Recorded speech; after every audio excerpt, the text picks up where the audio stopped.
Buen día amigos de Radio Caput, aquí estamos en comunicación con un querido amigo de hace mucho tiempo que ya ha estado en nuestro programa, que es Antonio Brailovsky. Él es licenciado en Economía y es un especialista en Historia Ambiental. Él desde hace muchísimos años se especializa en el estudio del medio ambiente y queríamos saludarte, Antonio, ¿cómo estás? Hola, buen día, ¿qué tal? Bien, acá estamos haciendo una serie de programas especiales en el contexto de la pandemia y nos interesaba mucho conocer tu visión, tu perspectiva y tus reflexiones de esto que está recorriendo el mundo como un gran fantasma, ¿no? Sí, lo primero que creo que hay que decir es que esto no es un fenómeno natural. Esto es un fenómeno artificial, así de origen humano. Los virus están en animales, hay millones de virus habitando distintas especies animales. Y el tema es, esto ocurre desde siempre, el tema es el cruce de esos virus con la sociedad humana. Y creo que ha sido bastante simplificador decir que eran los chinos que comían sopa de murciélago. Sí. Lo que está pasando, en realidad, es que la biodiversidad es lo que nos protege de los microorganismos originados en animales de fauna. Es decir, un animal enfermo, bueno, decae, pasa a ser más débil o muere en la selva o en el bosque o en la montaña o se lo come otro y la propia biodiversidad tiene mecanismos que impiden o que hacen muy difícil que esos animales infectados se crucen con nosotros. Claro. El problema es, cada vez que se daña la biodiversidad, se está dañando esa protección que tienen las sociedades humanas. Entonces, una pregunta es, ¿para qué nos sirven los animales en la selva, en la montaña, etcétera? Bueno, nos sirven. La biodiversidad nos sirve para evitar que organismos enfermos nos contagien. En la medida que las condiciones de destrucción de la biodiversidad subsisten, bueno, esto quiere decir que cuando encuentren la vacuna para este virus, va a aparecer otro. Claro. Y otro, y otro, y otro. El problema es social. Obviamente que hay que buscar la vacuna y encontrarla lo antes posible. Pero también hay que plantearse, esto no es algo excepcional. Esto es lo que va a ocurrir naturalmente, con las comillas que quieras. Esto es lo que va a ocurrir en los próximos años, porque están dadas las condiciones para que ocurra. Entonces, más tarde o más temprano, algunos virus serán prácticamente inocuos y no nos daremos cuenta de que existen, y otros pueden llegar a ser muy serios, como el COVID. Claro. Y es evidente por lo que vos decís, bueno, vos me recomendaste la lectura, la consulta de un especialista español, Fernando Valladares, que explica muy bien la zoonosis, cómo hemos ido alterando todo el ecosistema como para generar una gran fragilidad, ¿no? Me interesa mucho conocer tu opinión con respecto a esto, es decir, cómo nos hemos vuelto los seres humanos personas más débiles en el sentido inmunológico. Exactamente por esto mismo, que en realidad no es un invento mío, es algo que ha planteado muy minuciosamente Valladares, de modo que busquen en YouTube algunos videos de Valladares. Lo que estoy diciendo es que a lo largo de los siglos y los milenios, cuando los humanos conviven con animales, con determinados animales, bueno, desarrollan inmunidad al precio de enormes epidemias, pero finalmente desarrollan inmunidad a los microorganismos que provienen de esos animales. El caso más claro ha sido el de la viruela,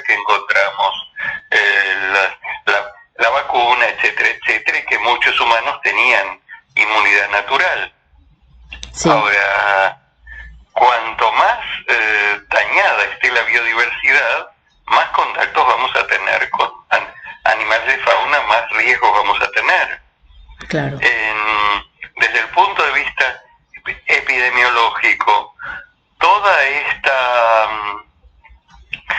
cosa tan romántica que aparece en los medios de los jabalíes en las calles de Madrid o los cisnes en los canales de Venecia, es una situación de riesgo. A mí me parece, Antonio, que es terrorífico. Puede ser, como vos decís, muy romántico, pero no me quedo tranquila con eso. A ver, ¿por qué no nos explicás vos bien qué riesgos hay? Digamos que así como los murciélagos, determinada especie de murciélagos tenía un cierto virus que el murciélago había desarrollado de defensas, pero que pasado al ser humano, el ser humano no tenía defensas. Bueno, ¿qué puede pasar con esos animales que están caminando por las calles? Claro. Que puede muy simpático desde lo fotográfico, pero sí. Los jabalíes, como cualquier otro animal, tienen microorganismos a los que ellos se han adaptado y nosotros no. Cuando hablábamos de gripe aviar hace unos años, bueno, ¿cómo sabemos que los cisnes de Venecia no tienen una gripe equivalente? Claro. Y ya sabemos que las palomas de Plaza de Mayo transmiten enfermedades, por supuesto. Sí. Entonces, las zoonosis son problemas mucho más serios de lo que ha sido aceptado por la salud pública, justamente hasta esta última pandemia que estamos soportando. Y según tu observación y tu experiencia, ¿esta pandemia es más seria, es más grave que otras que ha vivido el grupo humano que habita el planeta Tierra, Antonio? Digamos que sobre este virus no se sabe prácticamente nada, no se sabe si las personas enfermadas desarrollan inmunidad o si vuelven a contagiarse, no se sabe si hay un virus de COVID o va mutando y por tanto enferma a los que ya se habían curado. Es decir, al estar en la incertidumbre, es muy difícil decir esto es peor o más peor o menos peor para decir una expresión popular. Sí. Pero está claro que se justifican las medidas extremas que se han tomado, por supuesto. Claro, claro.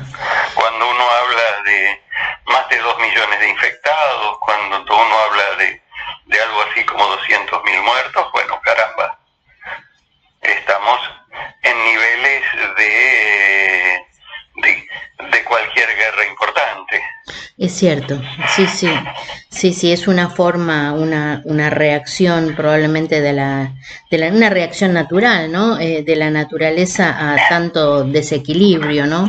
Me gustaría citar... Que además, perdón, que además ya se sabía, el tema es que lo que a los ambientalistas nos pone de mal carácter es que si uno se pasa años o décadas avisando, mira que hay un problema, no te dan caso, no te hacen caso, aparece el problema, bueno, te enojas.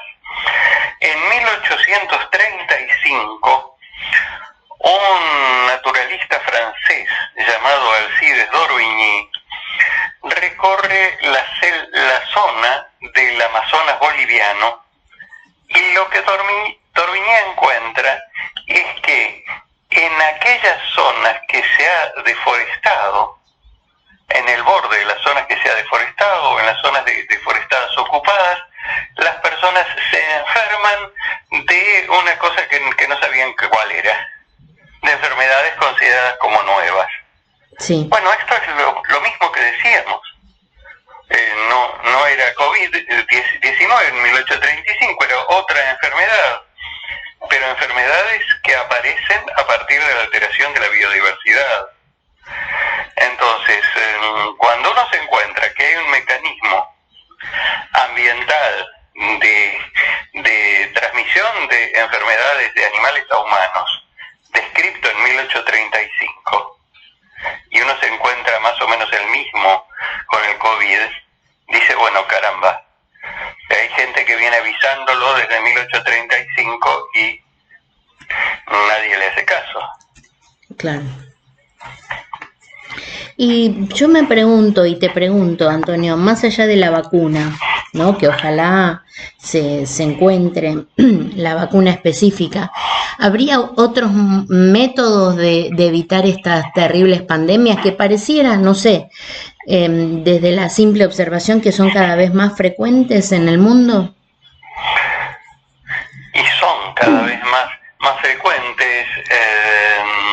Ahora, uno nunca sabe cuántas cosas hubo que permanecieron medio escondidas. Hubo una gran epidemia de gripe llamada española en 1918 y después, bueno, a principios del siglo XXI todos los temas de epidemias como el ébola, etcétera, y sí, la gripe aviar, la gripe porcina. Sí. Ahora, uno nunca sabe si hubo otras que no fueron detectadas como tales, enfermedades relativamente nuevas. Sí. Por un lado. Por otro lado, no sabemos si la próxima va a ser tan intensa como esta o va a ser prácticamente imperceptible y se puede confundir con cualquier otra cosa que ya tuviéramos, pero va a ser nueva. De modo que hay una situación de ir corriendo detrás del problema. Claro. Eso es lo difícil. El riesgo es que esto aumente el distanciamiento social, no solo en lo sanitario, sino también en lo social, es decir, ponemos los ricos adentro y los pobres afuera. Claro. Sí, este es otro aspecto, digamos que yo tenía mucho interés en conversar con vos porque te sé atento y preocupado, porque no es solamente la cuestión de la pandemia, sino, bueno, esto que vos estás expresando, que es el control social. Yo veo la posibilidad también de un rebrote de autoritarismo terrible y formas de dictadura en los estados para el control social, bueno, un poco con la excusa de la pandemia. También me preocupan mucho las formas de producción, que también me parece que están relacionados con esta forma en que consumimos, en que producimos, en la forma en que consumimos alocadamente y bueno, y también los efectos de las agroindustrias, ¿no? Es decir, el COVID-19 no aparece como una maldición bíblica, como vos bien decís desde el comienzo de nuestra charla. No, claro. Ahora, siempre hay que echarle la culpa a alguien. Lo habitual en las sociedades es echarle más cuando hay que encubrir algún poder político o económico. Lo habitual es echarle la culpa a un inocente, entonces por eso se arma toda esta historia de los chinos que comían sopa de murciélago. Sí. Pero digamos, si hay condiciones ambientales para generar pandemias, las pandemias van a ocurrir un día antes o un día después, pero van a ocurrir. Ahora, el problema es todas estas historias de teletrabajo, o que son interesantes, pero uno pregunta, ¿el teletrabajo se va y los deliveries, etcétera, se van a usar para aliviar parejamente la carga de trabajo a todo el mundo, o se van a usar para concentrar el poder económico y dejar cientos de millones de desocupados en la calle?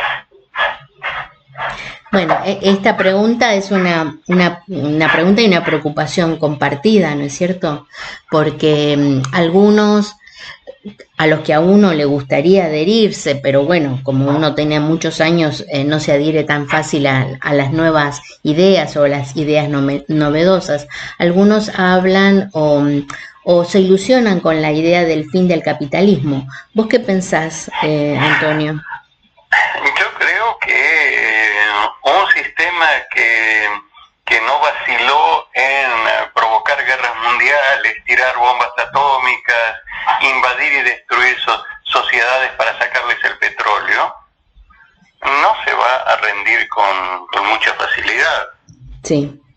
Simplemente de lo que va a ocurrir es una presión de los grandes intereses, o si querés lo que ahora se llama los mercados, para encubrir que los mercados son seres humanos concretos y con poder económico, una presión de esos seres para aumentar las diferencias sociales, aumentar la injusticia. Claro. Con lo cual se crean condiciones de permanente vulnerabilidad, además sanitaria. Es decir, cuando uno dice lavate las manos y el otro dice no tengo agua corriente, cuando uno dice quédate en tu casa, no tengo casa. Claro. Bueno, esto que obliga que los que tienen agua, los que tienen casa, mantengan un perímetro fortificado para dejar afuera a los que no tienen agua y no tienen casa. Claro. Y cuantos más empleos se pierdan, mayor va a ser el porcentaje de población sin agua y sin casa. Sí. Por eso, los mercados nos llevan espontáneamente hacia la injusticia, hacia profundizar la injusticia. Se necesita ciudadanos preocupados que se planteen que esto no es sanitario, que esto es político, sí, y que requiere medidas políticas que traten de atenuar la injusticia. Claro.